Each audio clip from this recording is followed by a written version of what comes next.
يا حبيب الله. السلام عليك يا بنت خليل الله. السلام عليك يا بنت صفي الله. السلام عليك يا بنت أمين الله. السلام عليك يا بنت خير خلق الله.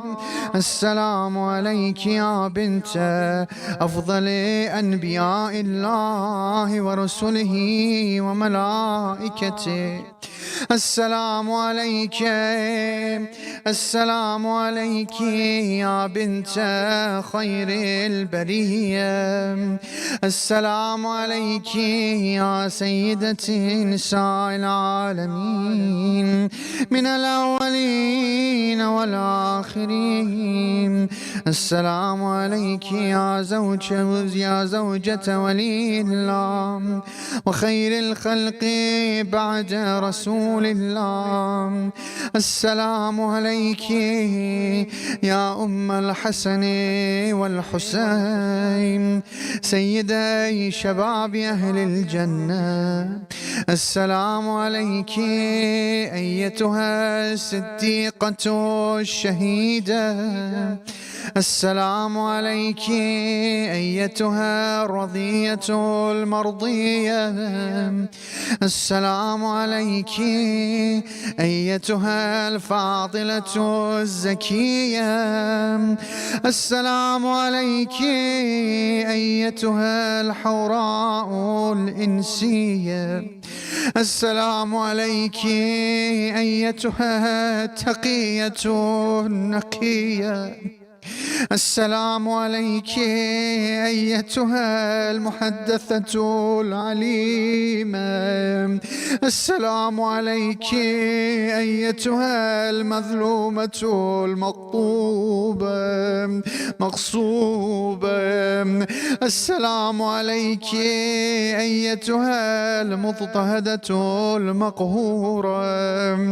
السلام عليك يا فاطمة بنت رسول الله ورحمة الله وبركاته. صلى الله عليك وعلى روحك وبدنك. أشهد أنك مضيت على بينة من ربك. ومن سرك فقد سر رسول الله صلى الله عليه وآله. ومن جفاك فقد جفا رسول الله صلى الله عليه وآله. ومن آذاك فقد آذى رسول الله صلى الله عليه وآله. ومن وصلك فقد وصل رسول الله صلى الله عليه وآله. ومن قطعك فقد قطع رسول الله صلى الله عليه وآله. لأنك بدعة منه وروح الذي بين جنبين.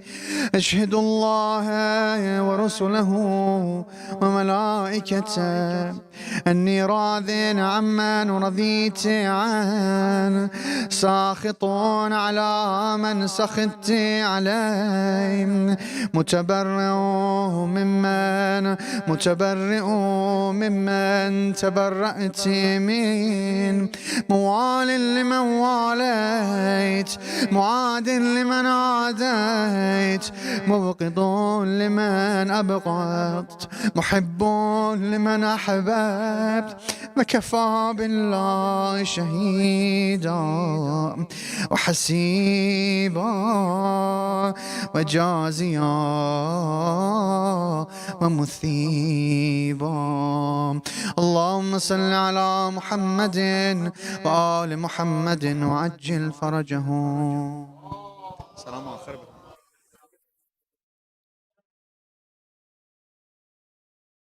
السلام عليك يا رسول الله، السلام عليك يا أمير المؤمنين علي بن أبي طالب، السلام عليك يا فاطمة الزهراء سيدة نساء العالمين، السلام عليك يا حسن المجتبى، السلام عليك يا أبا عبد الله، وعلى الأرواح التي حلت بفنائك، السلام على الحسين وعلى علي بن الحسين وعلى أولاد الحسين وعلى أصحاب الحسين وعلى 9 المعصومين من ذرية الحسين. السلام عليك يا مولانا يا صاحب العصر والزمان، عجل الله تعالى فرجك وجعلنا من أعوانك وأنصارك، ورحمة الله وبركاته.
ومن خلفهم سدا فأغشيناهم فهم لا يبصرون وسواء عليهم أأنذرتهم أم لم تنذرهم لا يؤمنون إنما تنذر من اتبع الذكر وخشي الرحمن بالغيب فبشره بمغفرة وأجر كريم إنا نحن نحيي الموتى ونكتب ما قدموا وآثارهم وكل شيء أحصيناه في إمام مبين واضرب لهم مثلا أصحاب القرية إذ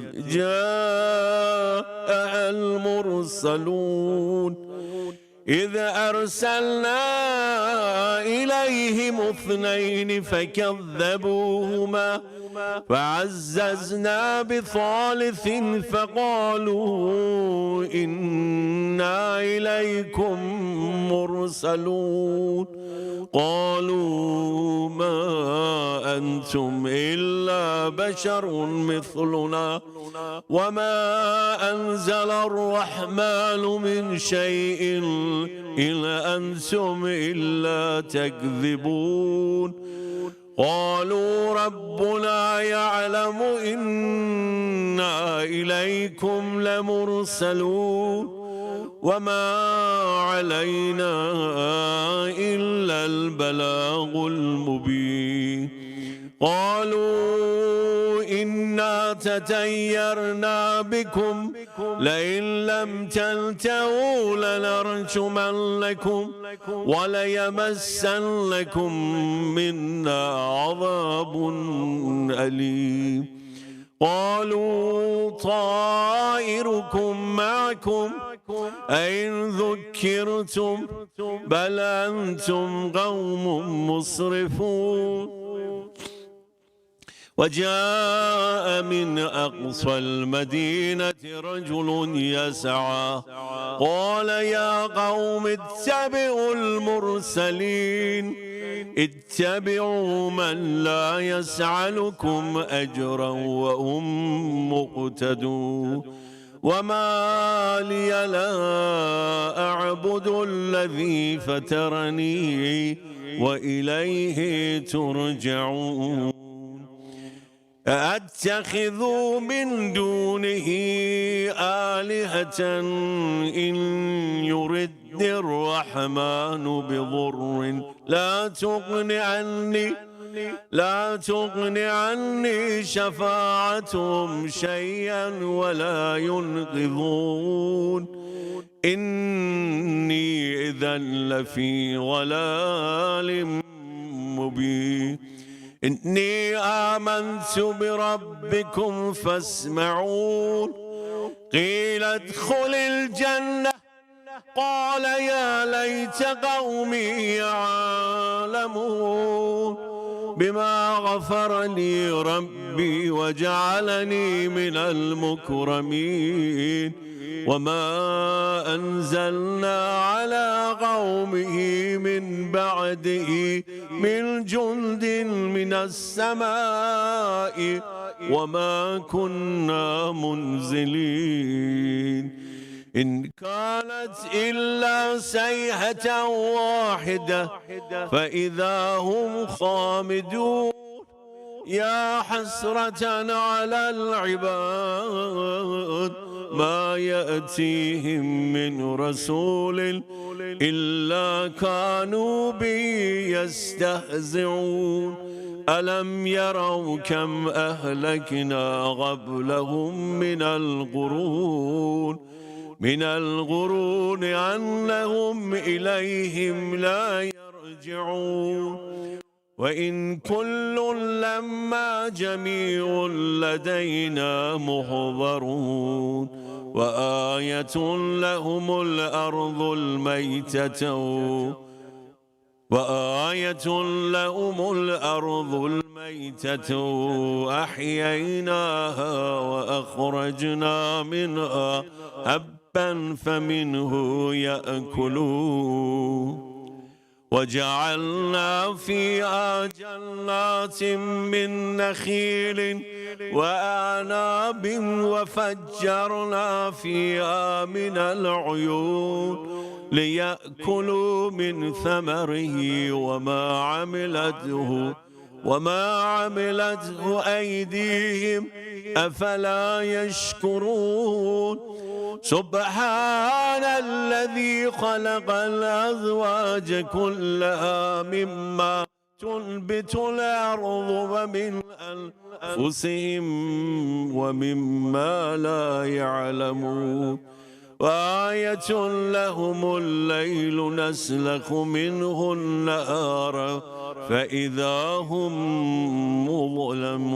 مظلمون والشمس تجري لمستقر لها ذلك تقدير العزيز العليم والقمر قدرناه منازل حتى عاد كالعرجون القديم لا الشمس ينبغي لها أن تدرك القمر ولا الليل سابق النهار وكل في فلك يسبحون وآية لهم أنا حملنا ذريتهم في الفلك المشحون وخلقنا لهم من مثله ما يركبون وإن نشأ نغرقهم فلا صريخ لهم ولا هم ينقذون إلا رحمة منا ومتاعا إلى حين وإذا قيل لهم اتقوا ما بين أيديكم وما خلفكم لعلكم ترحمون وما تأتيهم من آية من آيات ربهم إلا كانوا عنها معرضين وإذا قيل لهم أنفقوا مما رزقكم الله قال الذين كفروا للذين آمنوا أنطعم من لو يشاء الله أطعمه إن أنتم إلا في ضلال مبين ويقولون متى هذا الوعد إن كنتم صادقين ما ينظرون إلا صيحة واحدة تأخذهم وهم يخصمون فلا يستطيعون توصية ولا إلى أهلهم يرجعون ونفخ في الصور فإذا هم من الأجداث إلى ربهم ينسلون قالوا يا ويلنا من بعثنا من مرقدنا هذا ما وعد الرحمن وصدق المرسلون إن كانت إلا صيحة واحدة فإذا هم جميع لدينا محضرون فاليوم لا تظلم نفس شيئا ولا تجزون إلا ما كنتم تعملون إن أصحاب الجنة اليوم في شغل فاكهون هم وأزواجهم في ظلال على الأرائك متكئون لهم فيها فاكهة ولهم ما يدعون سلام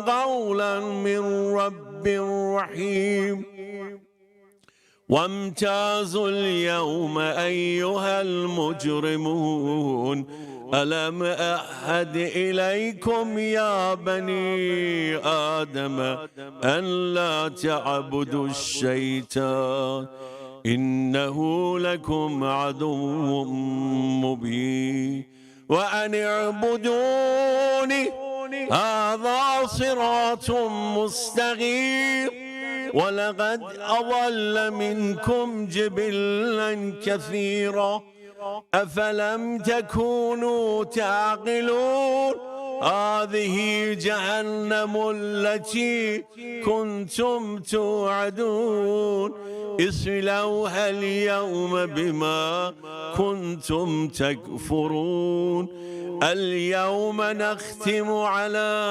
أفواههم وتكلمنا أيديهم وتشهد أرجلهم بما كانوا يكسبون ولو نشاء لتمسنا على أعينهم فاستبقوا الصراط فأنى يبصرون ولو نشاء لمسخناهم على مكانتهم فما استطاعوا مضيئا ولا يرجعون ومن نعمره ننكسه في الخلق أفلا يعقلون وما علمناه الشعر وما ينبغي له إن هو إلا ذكر وقرآن مبين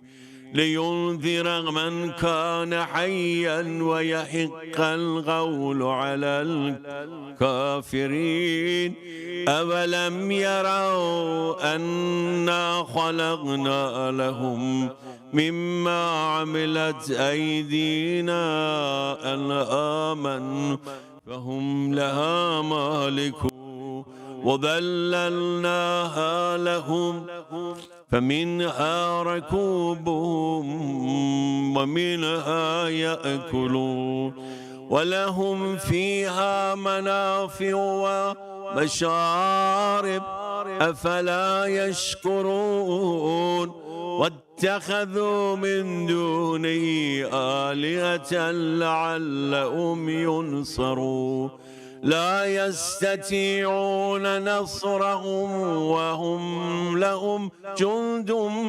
محضرون فلا يحزنك قولهم إنا نعلم ما يسرون وما يعلنون أولم يرى الإنسان أنا خلقناه من نطفة فإذا هو خصيم مبين وضرب لنا مثلا ونسي خلقه قال من يحيي العظام وهي رميم قل يحييها الذي أنشأها أول مرة وهو بكل خلق عليم الذي جعل لكم من الشجر الأخضر نارا فإذا أنتم منه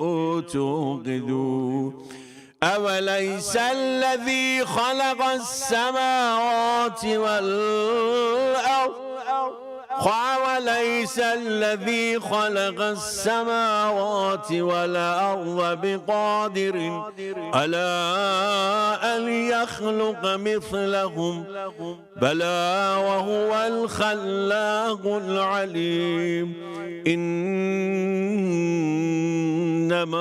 أمره إذا أراد شيئا أن يقول له كن فيكون فسبحان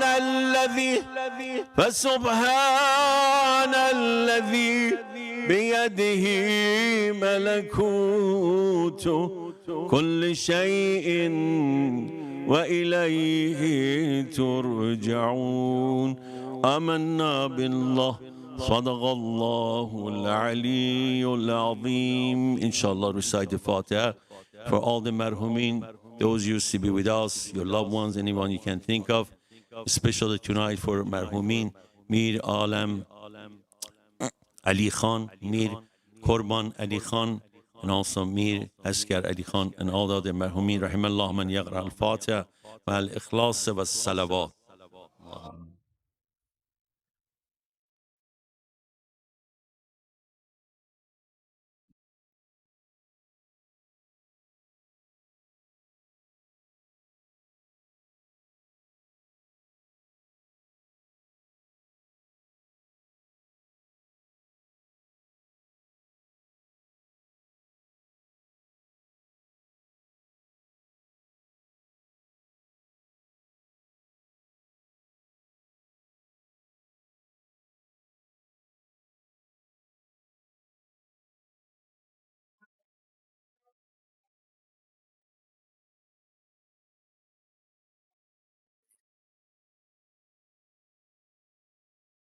Assalamu alaikum, brothers and sisters. Just a few announcements before we invite up our speaker, inshallah. Just a reminder that we do have programs this whole weekend, tonight, tomorrow, and also Sunday for the Fatimiyyah programs. We do have children's program for these 3 nights, and they are in the English hall or in the men's dining hall. So if you'd like to take advantage of that, please do. Inshallah, as you guys know, the cases have been kind of going up. We want to be proactive with that. So a quick reminder that please keep your mask on for the duration of the program. We do have hand sanitizers, so please take advantage of those and limit the interaction and contact as much as possible. Inshallah, with that, please help me invite up our speaker for tonight, Sheikh Salim Yusufali, with your loudest of salawat.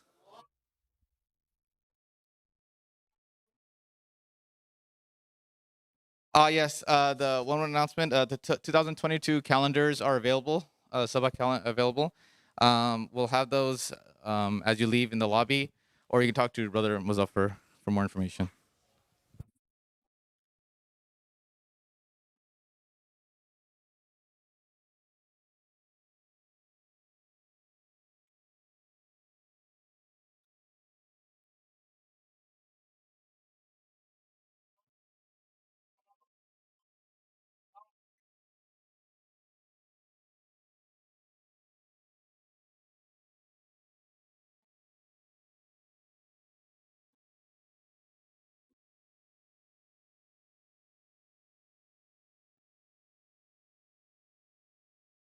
أعوذ بالله من الشيطان الرجيم. بسم الله الرحمن الرحيم.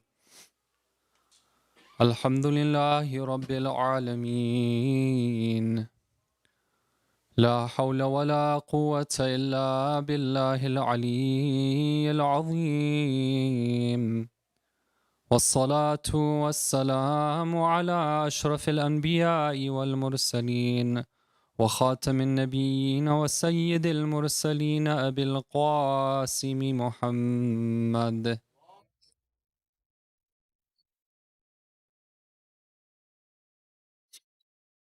وعلى أهل بيته الطيبين الطاهرين المعصومين المظلومين ولعن الله الدائم على أعدائهم أجمعين من ليلتنا هذه إلى قيام يوم الدين. For the souls of these marhumin, Mir Alam Ali Khan and Mir Qurban Ali Khan and Mir Askar Ali, and for all the marhumin and marhumat, let's give them the thawab of a Surat al-Fatiha.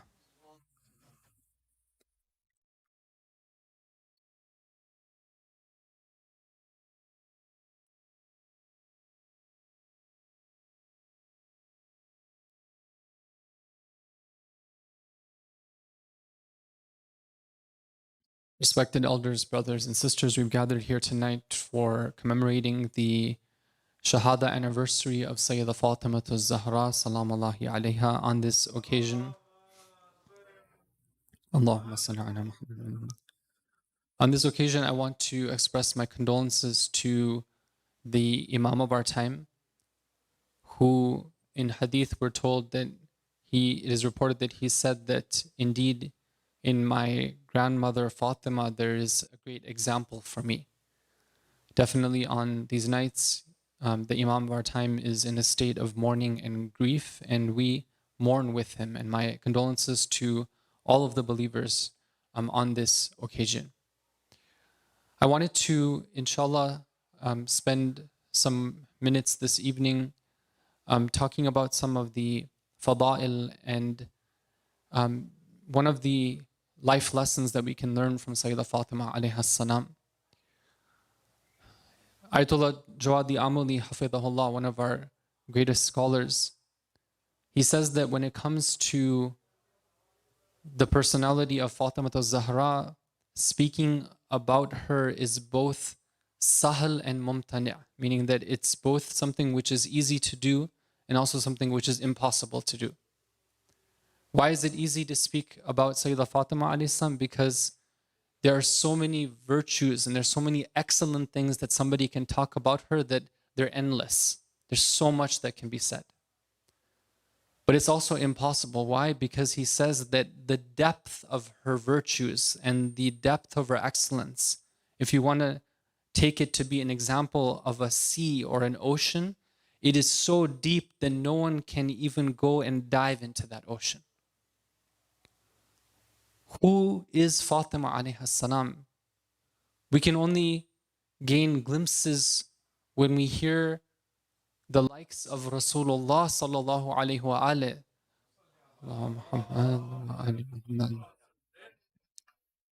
When we hear what Rasulullah, how he used to describe her and what the relationship he had was with her. I'm going to narrate a few incidents that all of us are familiar with, but my request to all of us who are gathered here this evening or who are following online is that don't let these stories just be stories. They are gifts that we've been given from Allah Ta'ala as ways of healing the spiritual diseases that we have. One of the most excellent things that we can do that's very beneficial for our spirit and our soul is to remember the fada'il of the Ahlul Bayt, remember their merits. Hear those beautiful stories. When we hear of these true heroes, these true role models, then something changes within us. Our heart softens, and perhaps it's a moment for us to repent and to, inshallah, gain the blessings from coming to this type of gathering. We know that our Prophet, in various narrations, has said that among all the people, there are two people who are most beloved to me. Who are these two individuals? Amirul Mu'mineen alayhi salam and Sayyidah Fatima al-Zahra salamullahi alayha.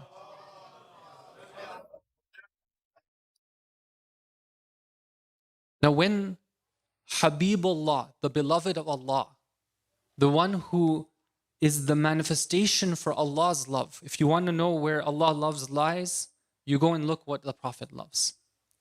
When he says that the most beloved of creations to me are these two individuals, then we know that definitely these two are the most beloved to Allah Ta'ala. And we see in the life of the Prophet that the relationship that he had with Fatima alayhi salam was something so incredible that no one can say that it is just because he was a father who had a lot of love for his daughter. The Prophet was the perfect example of somebody who did things with a lot of thought. He was the embodiment of the aql. He was somebody who would demonstrate in his action his full beliefs. He was not just a father who had a lot of love for his daughter, but rather he was trying to show the maqam and the status of Fatima alayhi salam. You know the riwayah, you know the hadith that is commonly told, that whenever Fatima alayhi salam would come into the room where the Prophet was sitting already, the Prophet would stand up, but what does the narration say? فَقَامَ إِلَيْهَا. In Arabic, there's one expression where somebody says that out of respect for somebody, when you have a lot of respect for somebody, فَقَامَ لَهُ or فَقَامَ لَهَا, that you stand out of respect for this person who has entered. But there's another time when in Arabic you say فَقَامَ إِلَيْهِ or فَقَامَ إِلَيْهَا. And what that includes is an element of, as the scholars say, of shawq, of passion. That when Fatima alayhi salam would enter the room, it would be like something was ignited. And the Prophet, peace be upon him, is now rushing towards Fatima alayhi salam, excited, happy that Fatima has arrived. And when he would meet her, he would embrace her. And when he would embrace her, he would kiss her. And then he would cause her, he would take her and he would make her sit where he was sitting. Who was this lady that the Prophet would make sit where he would sit? What was the message that he was trying to convey to the ummah at that time? We're told that at one point, one of the wives of the Prophet, she questions him and she says that, I understand that when Fatima was young, that you used to go and you would kiss her because after all, a father kisses his young child. But now she's married. Are you still going to kiss her the same way? Because I see that you're doing this even after she's married.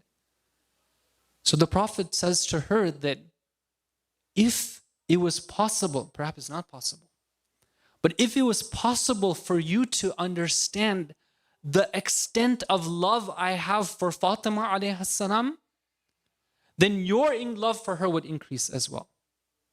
Meaning what? Meaning that try to have your heart be moved by the gesture of the Prophet himself.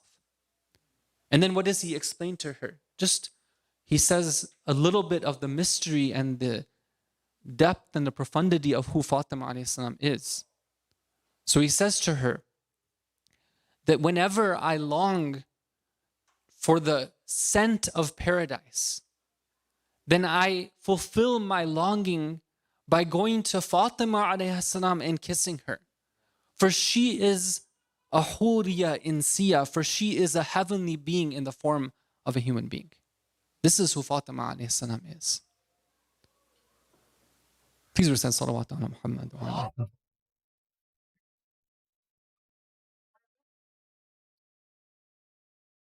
In one of the riwayat, one of the hadith that's reported from our sixth Imam alayhi salam, he says that inna Fatima alayhi salam kanat tusamma, that one of her names used to be Ummu Abiha. She was known as the mother of her father. And we all know this name. We've heard it. Since we were young, we've been told that this is one of the titles of Fatima alayhi salam. But have we thought about what the significance of this title is? One of the scholars, he says that one of the opinions of the ulama regarding the mystery and the secret behind this is that, and perhaps he's basing it on a hadith, I'm not sure. He says that we know that in the Quran, in Surah Al-Ahzab, Allah Ta'ala revealed the verse, أعوذ بالله من الشيطان الرجيم النبي أولى بالمؤمنين من أنفسهم, that the Prophet has more priority over the believers than themselves. وَأَزْوَاجُهُ أُمَّهَاتُهُمْ, and his wives are their mothers. And they say that after this verse was revealed, that some of the wives of the Prophet, that they kind of took it to be something which was a mark of pride for themselves. That, oh, now we are the ummahat of the mu'mineen. We have a title. God has said it in the Quran. We're the mothers of the believers. It gave them a kind of status. And, not to cast any type of doubts or anything like that, but it was, something that was a source of pride for them. Now the question is that if the wives of the Prophet have the special title that the Quran has given them, then what about the daughter of the Prophet? What is her title going to be? So they say that she goes to Rasulullah sallallahu alaihi wasallam and he tells her, "Oh Fatima, they are ummahat, they are the mothers of the believers, but Fatima, you are ummu abiha. You are the mother of her father." How can the daughter be the mother? How can the daughter have the status of being the mother of the greatest of human beings? Well, we know that the mother figure is the one who is there to comfort in the times of need. We know that the mother figure is the one who is there to support when everyone else abandons. We know that the mother figure is the one whose heart is always with that one that she is taking care of. And here we see Fatima alayhi salam throughout her life, that she was that source of comfort and support and love for her father, unfailingly, without fail, without in every circumstance. This is why she was called Ummu Abiha. Now, I want to take you to an incident that is reported to have taken place towards the end of the life of our Prophet, and inshallah that will be an inspiration for the topic that I want to cover this evening. In this hadith, we're told that the Prophet was, at the end of his life, was in the mosque and he was giving a khutbah. He was giving a speech. He was addressing the people. These are his last hours with the people. He's reminding them of the important messages and of their responsibilities and their duties.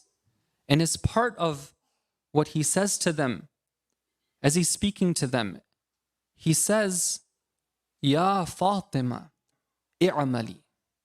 O Fatima, work, do good deeds. You put in action whatever it is that you have learned from me. فَإِنِّي لَا أَمْلِكُ مِنَ اللَّهِ شَيْئًا. Because I do not own anything from Allah.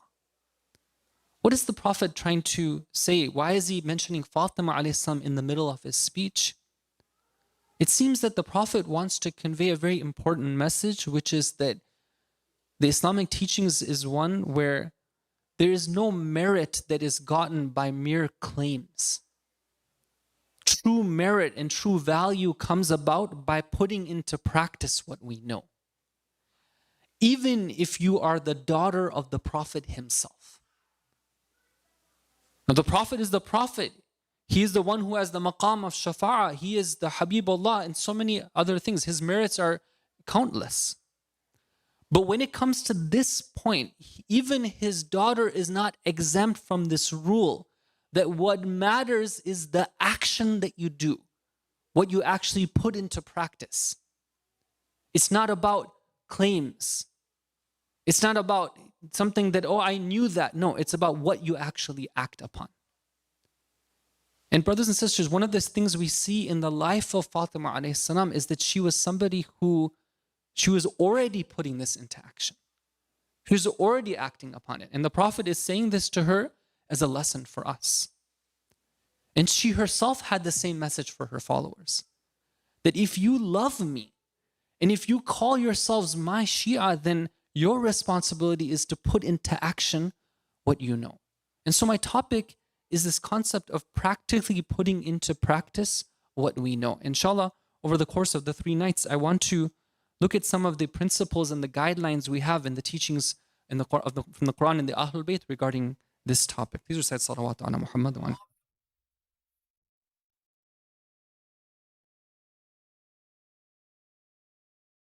We're told that one time in the hadith that Nabi Isa alayhi salam, it's after all, it's a time, getting close to what is commonly commemorated as his birthday.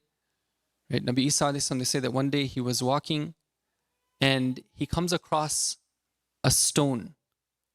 And the stone has something written on it. It says, Qalibni, turn me over. Now Nabi Isa alayhi salam, he had these types of experiences. He had these types of visions and these types of tests and different things that came his way. Maybe as some ordinary believer like myself, inshallah, if I'm counted as a believer, I don't experience these things, but I have access to these teachings, and it's as if I can experience them and I can learn from the experiences that these awliya of Allah had. So he comes across this stone. He says, Qalibni, turn me over. So he turns over this stone. Now, what is it, this message that is on the other side of the stone that's so important that it came to us and it's been reported in our books of hadith that Jesus alayhi salam is seeing? On the other side of the stone, it says this. It says, he who does not act according to what he knows will not be blessed in his search for what he does not know. And what he knows will come back against him. Right? This one message, which has so much importance. These days, we're always searching for what is that key to success.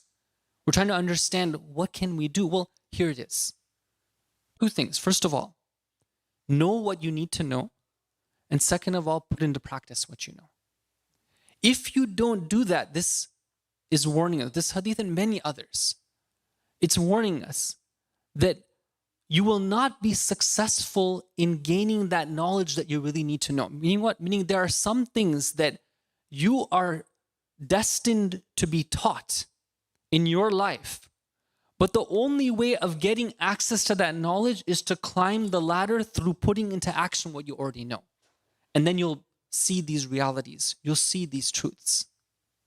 But if you don't, then you're not going to be blessed in that search. You're going to be left in the dark. You want to have access to that wisdom and that knowledge that you were supposed to get access to. And not only that, that which you already do know is going to come back to haunt you. It's not going to be a benefit for you.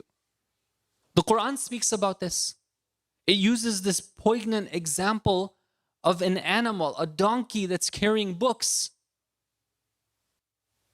That donkey is not just a donkey, it's a human being who has no more value than, let's say, maybe the donkey has more value because the donkey that's carrying books is actually doing its job.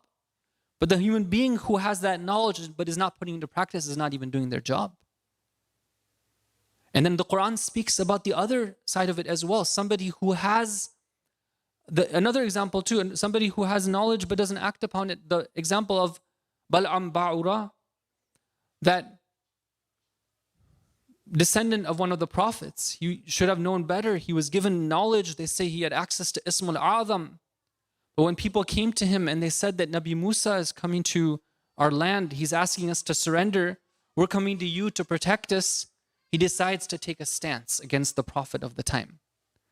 And he wants to use that knowledge he has to curse Nabi Musa. And as he's riding his donkey, the donkey refuses to go on. Until he whips, according to some of the hadith, he whips that donkey and the donkey dies and that becomes his demise. And what does Allah say? Allah says in the Quran regarding this man, he says that وَلَوْ شِئْنَا لَرَفَعْنَاهُ بِهَا. Allah wanted this knowledge to be a means for him to climb that ladder, for him to gain, for him to grow. But instead he didn't use it, he didn't put it into practice the way it should have. It became a source of regret for him. He fell hard because of that. And then the Quran gives us an example of those who practice, but they don't have that knowledge they need to know. They lack that awareness. Who are these people? We see that the followers of Nabi Musa alayhi salam, that they had seen miracle after miracle. Nabi Musa had delivered them from the Fir'aun. And as they have just crossed that incredible trial and the river has closed back down and drowned the Pharaoh and his followers, what happens? They see these idol worshippers, and what do? They say to Nabi Musa alayhi salam, they say, قَالُوا يَا مُوسَى اجْعَلْ لَنَا إِلَهًا كَمَا لَهُمْ آلِهَةٌ. Oh Musa, we see these people, they're worshipping idols. That looks good to us. That is something that we want. Can you make us something like that so we can worship it as well? And Nabi Musa alayhi salam responds, he says that, إِنَّكُمْ قَوْمٌ تَجْهَلُونَ. You are people who are indeed in jahl. You're stooped in your ignorance and your foolishness. Here you are, what kind of worship is this that you're doing, that the slightest thing can come up, the slightest trial, and you can go and jump for it? Where is your tawheed? Where is your understanding of the presence of Allah? Why are you so short-sighted? Why can't you see past this culture that you've been growing up in? They don't have that knowledge. They lack that knowledge. So the principle that we have, which we find in the traditions, in the ayat, is that when there's a gap between what we ought to know and what we do know, and second, when there's a gap between what we know and what we practice, then this is the problem that we have. Just think about it, brothers and sisters. Imagine if you knew exactly what you needed to know, and you put it into practice exactly the way you ought to be putting into practice, then what more do you want in life? They say that one of the greatest of the scholars in fairly recent times, not too long ago, Ayatollah Mirza Shirazi, the one who was famous for the tobacco fatwa, they say that he was an incredible scholar, very strong, very pure, very knowledgeable. They say that towards the end of his life, he had gotten some type of sickness and he went to the doctors. The doctors said that, okay, Haj Agha, it seems that your time in this world is coming to an end. You only have a little bit of time left. So he starts to inform his loved ones and he says that, okay, my time is near. Maybe it's a matter of months and I will be leaving you. Now, what do they go and they ask him? They say that, Haj Agha, now that you're going, tell us what's going to change. What do you want to do now? Where are you going to go? Who are you going to see? How are you going to change things? He says that I have been preparing for this moment from the very beginning. I'm not going to change a single thing. I've already found out what I need to know, and I'm putting into practice the best that I can do. Why do I have to change anything right now? I've already been preparing for that. This isn't any new news that I've gotten right now. But if I ask myself, brothers and sisters, and I say that if I were given that news, definitely 3 months, 1 month, 10 days, right? What would I run after? What kind of intense regrets would come upon me? What kind of tears would pour from my eyes? Tears of regret over time lost, over ignorance that I no longer have time to compensate for. So this, brothers and sisters, is the principle. Now, what are some things that we can keep in mind? And then I want to give a practical example, because after all, when we come to these nights, I feel that if it's only about the fada'il and the masab, that's great, alhamdulillah.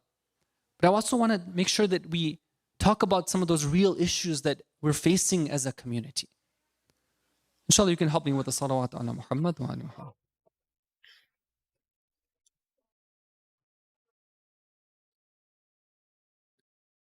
So, brothers and sisters, one of the things we need to keep in mind is that it's not always such a, it's not so clear to us what's actually happening as to why we have this gap between what we do know and what we put into practice, and what we ought to know and what we do know.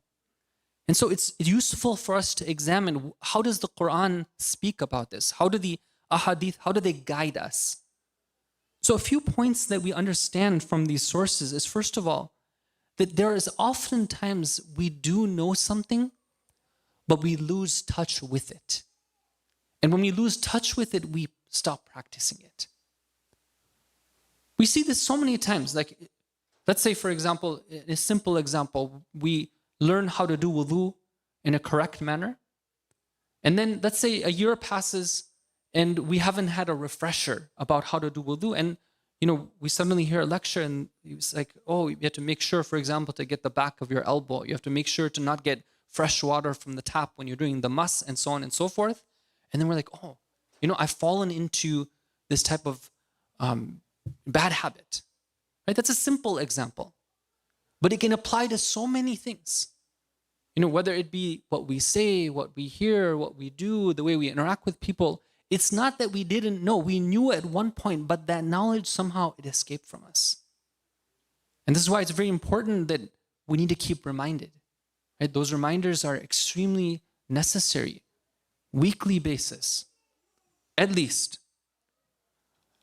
Another thing that sometimes happens is that we need to know something. We know that we need to know something, but because it's inconvenient for us, we don't go and find that thing out. We just don't want to take the effort. We just take the easy way out, which is to just say that, okay, we're just going to go by what we think we know is the right thing. And this is something that if we're not careful about, it can become a habit. There are these things, I'm just kind of fail. We make a mistake. And instead of going back and picking ourselves up and saying that, okay, I'm sorry, I repent, I'm going back and fixing things, we get into a type of very terrible cycle of thinking negatively. That I failed once, now I'm doomed for failure. That's it. I can never get myself out of this. And that can lead to, psychological effects, mentally depressive sort of depression we can get from this, where we just always think of ourselves as, okay, I'm a failure. All of these are condemned in hadith. We're told to look out for these. These are pitfalls for us. When we need to know something, we need to figure it out. Once we know it, we need to act upon it. I'm going to give an example. And the reason why I chose this example for this evening, brothers and sisters, is because I sense that this is an issue that it falls into this category where there seems to be a lot of ignorance about this issue. And maybe in some cases, it's just simply not knowing what's about it. And maybe it's out of inconvenience. People don't find it convenient to do research about it and find the truth about it. Or maybe there are other reasons why people don't want to find about it. I want to take you to a verse of the Quran. First, actually, before talking about the verse, let's just speak a little bit about the Quran. We know that the Quran was a miracle from many aspects, right? One of the aspects why the Quran was a miracle is because before the Quran was revealed, we know that the Arabs used to pride themselves on their eloquence. However, it was not the case that the poetry that they had used to talk about things which were lofty and magnificent. Rather, it was just something where they used to know how to use good words and how to really make them be effective. What did they used to use these words for? They used to use them, if you go and look at the type of content that used to be spoken about in the Jahili poetry before the Quran was revealed, you find that it has to be some of the worst type of content that you can find. Things that are banned in the textbooks of today. Even though these are classic poetry, they're banned in the textbook. Why? Because they're just, the worst. The worst elements of, human type of jahl that you can gather together, you found it in the poetry of that time. And here the Quran comes along, and not only does it come in and completely, break all the codes and the standards of the poetry at that time and cause and embarrass the poets because it's so beautiful, more beautiful than what that they had, but it comes and it introduces the pure topics of tawheed and of justice and of the human rights and elevating the status of human beings and of women in particular, and so many other beautiful things that it makes this other thing look like the dirtiest of dirt. However, there were still people at that time who had an attachment to this poetry. And we see that it's very interesting. The Khulafa, both from the Umayyads and the Abbasid Khulafa, one of the things they were taught from when they were young was this type of poetry. Like we have one report, it's very interesting. It's a report about Muawiyah la'natullahi alayh, where they say that one time somebody was quoting some type of poetry, and somebody said that, okay, no, this is from that poet. And Muawiyah corrects him. He says, no, it's from this poet. And the people are impressed. Oh, Muawiyah, you know who the poet is of this thing as well too? Right? Because they knew that in order to attract those type of people they wanted on their side, this is the type of poetry that would do it. Okay, why am I describing this? Because this should be setting a state. I hope that you can make the connection, because we're going to talk about the modern day manifestation of this. Now, let's fast forward a little bit. The Quran is being revealed. They say that there was a man named Nadr ibn Harith who had, he wasn't okay with the Quran. He wasn't okay with Islam. So what happens is that there's two different stories. One of them says that he used to fascinate people with poetry and with the tales of like the ancients, the gods of the past and the Romans and the pharaohs and the Caesars and whatnot. And he would tell these tales to the people and they would be mesmerized, and that would be attracting them away from the teachings of the Quran. And there would be another narration says that whenever he would find out that somebody was being attracted to Islam, what would he do? He would have his dancing troupe with the music making, and they would be sent to that person with their wine and other festivities. And they would, basically force that person and say that, okay, well, if you go to the side of that person and you go to the side of the Quran, then you're not going to have any of this anymore. You're going to be deprived of this. And the Quran, according to these hadith in Surah Luqman, Allah Ta'ala reveals verses which talk about this person and this type of a person, this type of institution, this type of cultural expression. So what do the verses say? أعوذ بالله من الشيطان الرجيم ومن الناس من يشتري لهو الحديث ليضل عن سبيل الله بغير العلم ويتخذها هزوا أولئك لهم عذاب مهين. And from among the people, there is the one who buys lahwa al-hadith. Their job is through the power of sound, through the words they are using, they want to take people into a type of distraction from what they ought to be knowing. And they want to lead astray people astray from Allah's way without any knowledge. And they take the word of Allah and make a big mockery and joke out of it. For them, there is a humiliating punishment. Now, brothers and sisters, when we take these verses and we reflect upon them, and we ask ourselves, we say that, look, this is something in the book of Allah. It's for me and you. It's for us. It's a guidance. It says that this is the way it is in society. You are going to have people. They were there back then and they're there right now. What is their job? Their job is using the powers of word and using the powers of sound to be able to hook the people's low desires and get them distracted from what they ought to be onto. Now, where do we find that in the world today? Right? You don't have to look very hard. But why is it that we find sometimes that in the homes of the believers, that these type of things are not given priority? I want you to be a follower of Imam Ali alayhi salam. I want you to be a follower of Fatima alayhi salam. What does that mean? I want you to say your prayers. Okay. I want you to read Quran. Okay. But what if I'm being given free license to be permanently distracted from the true teachings because of that lahwa al-hadith, and my family is not taking a hard stance on this issue? This is something that we need to ponder upon. This industry, the entertainment industry, is one which year by year, it becomes more filthy and more filthy. Why? Right? If you go and look at the analysts, they say something interesting things. For example, and I don't wish to take too much of your time, inshallah, I'll be ending soon. They say that, for example, that as the age of marriage goes higher and higher, right? People aren't getting married earlier. What happens is that, the industry, they find that their biggest consumers are in the younger people. So the type of content that attracts people now has to be aimed at more of a mature audience. That's one of the things that's happening. Another thing they say is that as people hear certain things that before were taboo, now in order to attract them, they always have to be pushing the envelope and saying that, well, what's the next thing that's going to be even more taboo and more taboo? Need to break boundary after boundary after boundary. And they say that whatever is put out in this form of entertainment, that it is nothing but a reflection of what is actually happening in the society.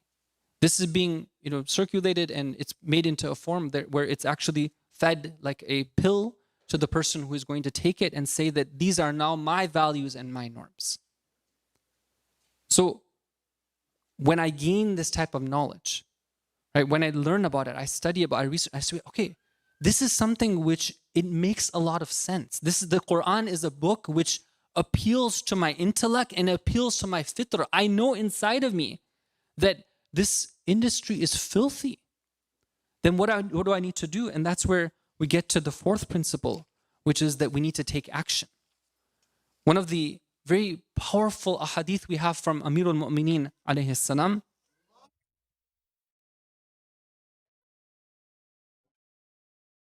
he says, "Inna madiya yawmika muntaqilun wa baqiyahu muttahamun faghtanim waqtaka bil amal." Very beautiful. On the same topic that we're speaking about, he says that whatever is passed from your day, it's gone. Right? That minute that just passed, you're not going to get it back again. whatever is left of the day, it's muttaham. It's not clear whether it's coming or not. There's no guarantee that tomorrow is going to come for me and you. So what's left? فَاغْتَنِمْ وَقْتَكَ بِالْعَمَلِ. Take action now. Take action. Right? When we come to find out about something, we get to that truth.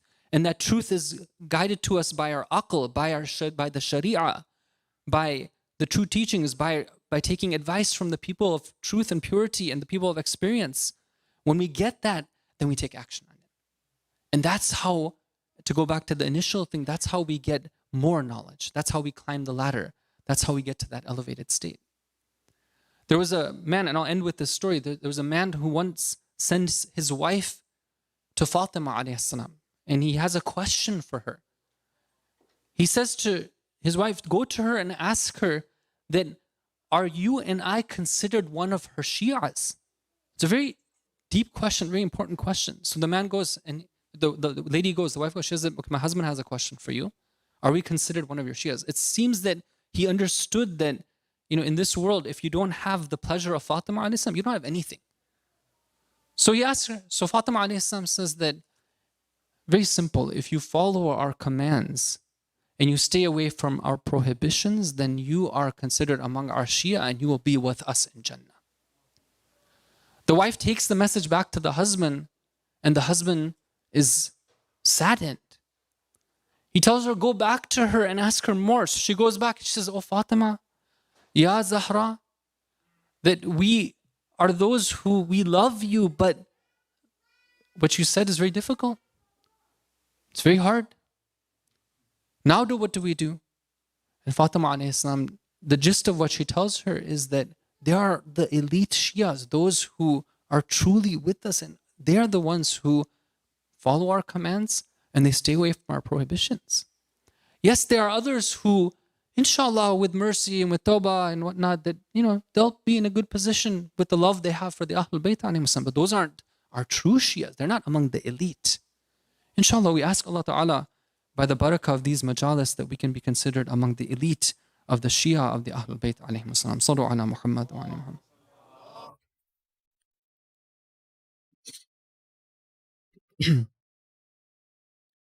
صلى الله عليك يا فاطمة الزهراء صلى الله عليك يا بنت رسول الله أيتها المظلومة.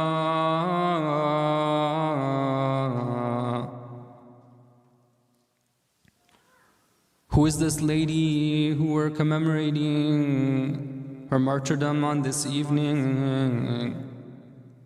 There was one time where Rasulullah sallallahu alayhi wa alayhi takes the hand of Fatima alayha salam.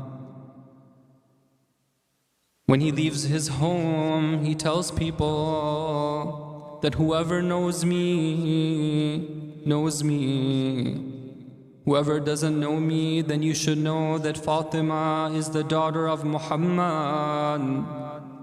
She is a part of me. She is my heart. She is the very soul in my body.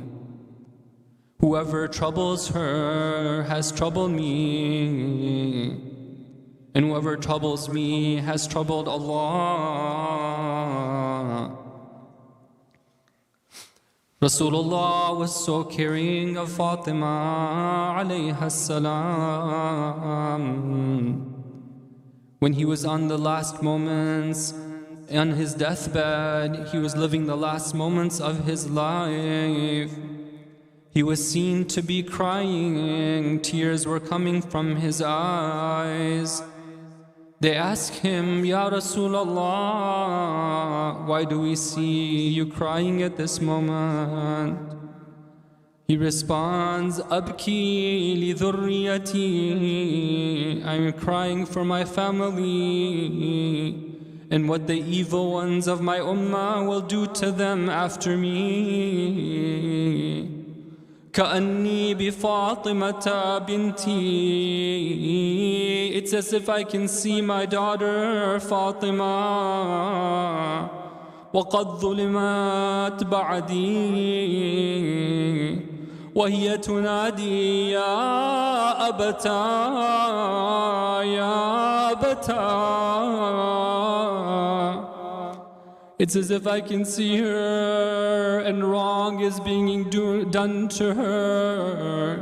She is crying out, Ya Abata, O my father, O my father. But there is no one to help her from my ummah. When Fatima alayhi salam hears that from her father, she too cries.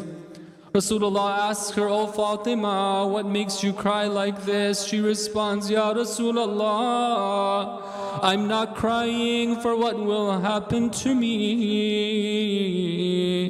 I am crying for being separated from you.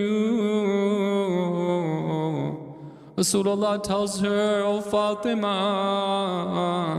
you will soon be with your father. You will be the first of my Ahlul Bayt who will be with me. But those days were difficult for Fatima. They say that she would visit the grave of her father. She would take a handful of earth from that grave. She would place it on her eyes and say, the one who smells the earth of the grave of Ahmad will never want to smell another perfume again. صبت علي مصائبا لو أنها صبت على الأيام صرنا لياليا. Such trials have been poured upon me that if they were poured on the days, they would have turned to night. Salama, the wife of the Prophet, goes to see Fatima alayha salam. She describes her situation. She says that Fatima alayha salam was nahilat al-jas, منهدة الركن باكية العين محترقة القلب. Her body was fading away. She had tied up her head because of the pain. Her eyes were seen weeping. Her heart was on fire. Oh Fatima, what did they do to you? They gathered the firewood outside of your home. They cried out, certainly you should come out, or else I shall burn down the house with its occupants. Some of those told him, don't you know that Fatima is in the house? What was his response? This was Sayyidatu Nisa al-Alameen. What does he respond? He says, so be it.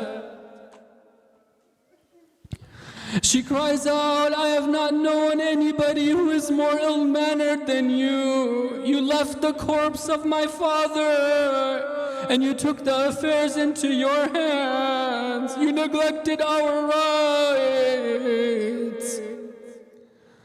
But let us remember an event from the time of the life of Fatima. Let's remember the time when Allah gave her a son, a baby boy. Most mothers would be rejoicing on the birth of a child, but this time Fatima was crying. Why was she crying? Because Rasulullah told her that this Hussein that you have been given, the Ummah, will make him a shaheed. They will turn against him, O Fatima. Fatima begins to cry. She asks him, Ya Rasulullah, will there be anybody to mourn him? Rasulullah tells her that Fatima, you and I will not be there. Ali will not be there. He will be slaughtered alone in Karbala. there will be those who remember him and will cry for him. But when we go to Karbala, we see that Imam Hussein alayhi salam had to face all the difficulties, but there was one difficulty he did not have to face. What was that difficulty? When Umar ibn Saad ordered his soldiers to go to the tents, to raid the tents, Imam Hussein alayhi salam tells him, "Oh Umar ibn Saad, that if you do while I'm alive, don't go and raid the tents. Oh, the followers of Abu Sufyan, be free people. If you do not have any religion, then at least be free. Don't follow your low desires." They called out, "Don't go and raid the tents while Hussein is alive." Imam Hussein was spared from seeing the enemies go to his women folk while he was alive, but this was something that Imam Ali alayhi salam was not spared. That's why Imam Sadiq alayhi salam says that Karbala was difficult for us, but there was one day which was even more bitter and more difficult. What was that day? It was the day that they went to the house of Fatima alayhi salam, and Fatima was crying out, "Ya Bata, Ya Bata, oh my father." ألا لعنة الله على القوم الظالمين وسيعلم الذين ظلموا أي منقلب ينقلبون. ماتم حسين.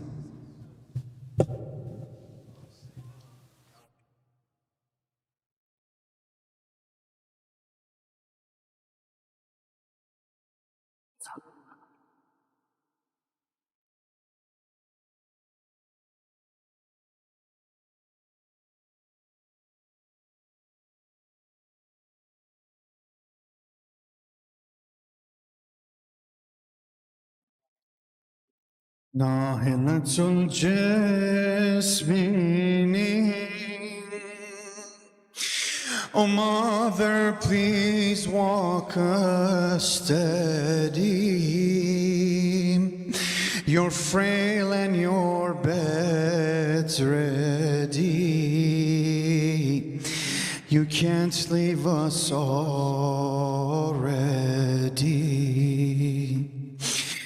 Nahilatul Jasmine. Hold your hands, hold your hands. Nahilatul Jasmine. Oh mother, please walk steady. You're frail and your bed's ready. You can't leave us already. Bakiyatul Ayn. Your prayer rocks with tears dampened. The pains you hide what happened. Our father's face saddened. Why can't you arise, mother? Please open your eyes, mother. Embrace me and my brothers. Your face is like no other. Why can't you arise, mother? Please open your eyes, mother. Embrace me and my brothers. Your face is like no other. Where are you? Where are you? That I am alone. No one's left defending the Prophet's home. Where are you? Where are you? That I am alone. No one's left defending the Prophet's home. O nation, has this house ever hurt you? Where are you? Where are you? That I am alone. No one's left defending the Prophet's home. O nation, has this house ever hurt you? O nation, has this house ever hurt you? Their love and their mercy to all were known. Our hearts in your love, your name begins to burn. Ya Zahra, Ya Zahra, nothing more our hearts yearn. Our hearts in your love, your name begins to burn. Ya Zahra, Ya Zahra, nothing more our hearts yearn. Ya Zahra, Ya Zahra, Ya Zahra, Ya Zahra, Ya Zahra, Ya Zahra, Ya Zahra, Ya Zahra. Everyone, Ya Zahra, Ya Zahra. MashaAllah, Ya Zahra, Ya Zahra, Ya Zahra, Ya Zahra, Ya Zahra. Oh, where are you that I am alone? No one's left defending the Prophet's home. O nation, has this house ever hurt you? Their love and their mercy to all were known. Where are you that I am alone? No one's left defending the Prophet's home. O nation, has this house ever hurt you? Their love and their mercy to all were known. Our hearts in your love, your name begins to burn. Ya Zahra, Ya Zahra, nothing more our hearts yearn. Our hearts in your love, nothing, your name begins to burn. Ya Zahra, Ya Zahra, nothing more our hearts yearn. Ya Zahra, Ya Zahra, Ya Zahra, Ya Zahra, Ya Zahra, Ya Zahra, Ya Zahra, Ya MashaAllah, Ya Zahra, Ya Zahra, Ya Zahra, Ya Zahra, Ya Zahra, Ya Zahra, Ya Zahra. Sallallahu alayk ya Fatima, sallallahu alayk ya Fatima, sallallahu alayk ya Fatima, sallallahu alayk ya Fatima, sallallahu alayk ya Fatima, sallallahu alayk ya Fatima, sallallahu alayk ya Fatima, sallallahu alayk. روی لبها نور و قدر و کوثر و طه، ذکر نورانی عاشقها، تسبیحات حضرت زهرا. الله اکبر N همه جلال، الله اکبر N همه شکوه الله اکبر در راه علی ایستاده فاطمه مثل یک کوه صلی الله علیک یا فاطمه صلی الله علیک صلی الله علیک یا فاطمه صلی الله علیک یا فاطمه صلی الله علیک یا فاطمه صلی الله علیک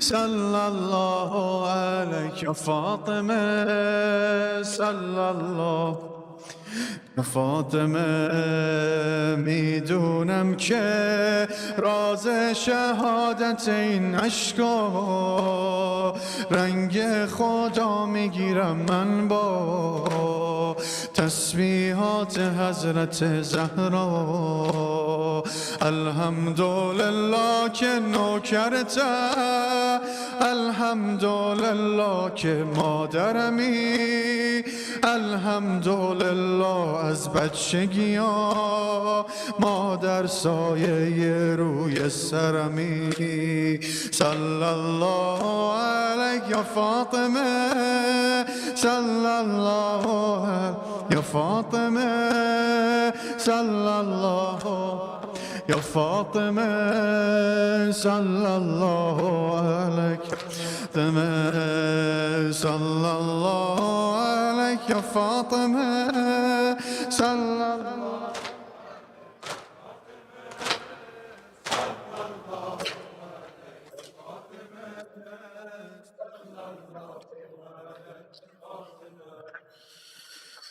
شب کی تاریکی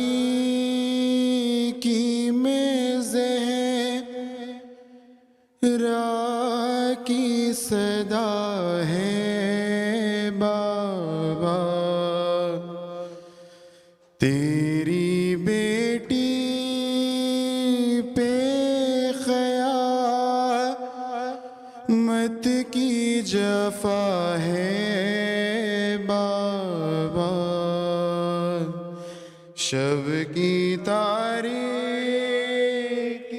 میں زہرا کی صدا ہے بابا تیری بیٹی پہ قیامت کی جفا ہے بابا شب کی تاریکی میں زہرا کی صدا ہے بابا تیری بیٹی پہ قیامت کی جفا ہے بابا شب کی تاریکی میں زہرا کی صدا ہے بابا تیری بیٹی پہ قیامت کی جفا ہے بابا شب کی تاریکی میں زہرا کی صدا ہے بابا تیری بیٹی پہ قیامت کی جفا ہے بابا اپنا حق مانگنے آئی تو کیا صلہ پایا کس قدر دکھ مجھے امت نے تیری پہنچایا اپنا حق مانگنے آئی تو کیا صلہ پایا کس قدر دکھ مجھے امت نے تیری پہنچایا مجھ کو دربار میں جھٹے لایا گیا ہے بابا شب کی تاریکی میں زہرا کی صدا ہے تیری بیٹی پہ قیام کی جفا ہے بابا، شب کی تاریکی میں زہر کی صدا ہے بابا، تیری بیٹی پہ قیام کی جفا ہے بابا، پاڑ کر آپ کی تحریر لئی ہنستا ہے، آیت رب کو بھی نادان وہ رد کرتا ہے، پاڑ کر آپ کی تحریر لئی ہنستا ہے، آیت رب کو بھی نادان وہ رد کرتا ہے، کوئی پوچھے تو ذرا اس کو حیا ہے بابا، شب کی تاریکی میں زہرا کی صدا ہے بابا، تیری بیٹی پہ قیامت کی جفا ہے بابا، آپ کے بعد سکون قلب یہ پاتا ہی نہیں، کوئی رونے کا سبب پوچھنے آتا ہی نہیں، آپ کے بعد سکون قلب یہ پاتا ہی نہیں، کوئی رونے کا سبب پوچھنے آتا ہی نہیں، اس لیے دی مجھے امت نے سزا ہے بابا، شب کی میں زہرا کی صدا ہے بابا، تیری بیٹی پہ قیامت کی جفا ہے بابا، آپ کی لاڈلی بیٹی کا جلایا گھر ہے، میرے پہلو پہ لینوں نے گرایا در ہے، آپ کی لاڈلی بیٹی کا جلایا گھر ہے، میرے پہلو پہ لینوں نے گرایا در ہے، میرے محسن کو یوں ہی آئی قضا ہے بابا، تاریکی میں زہرا کی صدا ہے بابا، تیری بیٹی پہ قیامت کی جفا ہے بابا، جس کو کہتا ہے جہاں شیر الہی وہ ولی، جس کے قبضے میں ہے خالق کی خدائی وہ ولی، جس کو کہتا ہے جہاں شیر الہی وہ علی، جس کے قبضے میں ہے خالق کی خدائی وہ علی، اس کا پابند رسل آج گلا ہے بابا، شب کی تاریخ میں زہرا کی صدا ہے بابا، تیری بیٹی پہ قیامت کی جفا ہے، صلوات و سلام آپ پہ یا فاطمہ زہرا، صلوات و سلام آپ پہ یا فاطمہ زہرا، ہم آئے ہیں پرسے کے لیے فاطمہ زہرا، آپ پہ یا فاطمہ زہرا، صلوات و سلام آپ پہ یا فاطمہ زہرا، ہم آئے ہیں پرسے کے لیے فاطمہ زہرا، کانوں سے سکینہ کے اتارے گئے گوہر، کانوں سے سکینہ کے اتارے گئے گوہر، زینب کی بھی چھینی ہے ردا فاطمہ زہرا، سلام آپ پہ یا فاطمہ زہرا، صلوات و سلام آپ پہ یا Fatima Zahra, Hi, hi, hi, hi.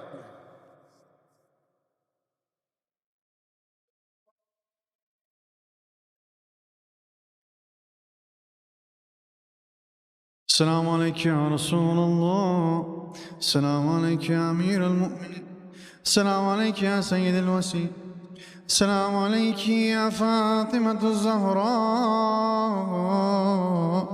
سيدة النساء العالمين. السلام عليك يا حسن بن علي، السلام على الحسين وعلى علي بن الحسين وعلى أولاد الحسين وعلى أصحاب الحسين وعلى التسعة المعصومين من ذرية الحسين لا سيما بقية الله في أرضه. السلام عليك يا صاحب الزمان، الأمان الأمان الأمان من فتنة الزمان. السلام عليك يا خليفة الرحمن ويا شريك القرآن، أجل الله تعالى فرجه الشريف. السلام عليكم ورحمة الله وبركاته. إلى أرواح المؤمنين والمؤمنات، رحم الله من يقرأ الفاتحة مع الصلوات.